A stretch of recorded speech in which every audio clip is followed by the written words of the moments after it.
сэтгэл зүй өөрөө тэнцвэртэй, тогтвортой байгаад ирэхээр илүү нөгөө тайван амгалан ямар нэгэн одоо хангагдаагүй хэрэгцээ ч юм уу, хайрлагдах ч юм уу, аль эсвэл бусдад одоо бусдаас нөгөө анхаарал хүсэх, хайр халамж хүсэх ч юм уу тий.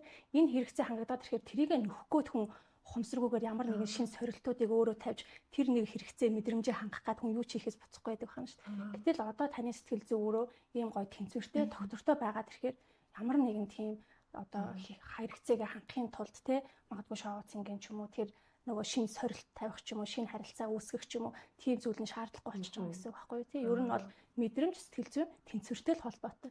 Яг нь настай ч бас холбоотой байж болно. Магадгүй нөгөө илүү нөгөө залуу байхдаа хүний онцлогч өөрийгөө танин мэдэх онцлогтой өөрийгөө сорих онцлогтой байдаг учраас илүү нөгөө сорилтуудыг өөрөө тавиад янз бүрийн зүйл хийж үзээд янз бүрийн харилцаа холбоо тогтоогод тэрнийхээ дараа нь өөрийгөө таньж мэддэг. Би ингэж амьдрал зүгээр юм байна, ийм хүн надад тохирох юм байна, ингэх юм байна гэд.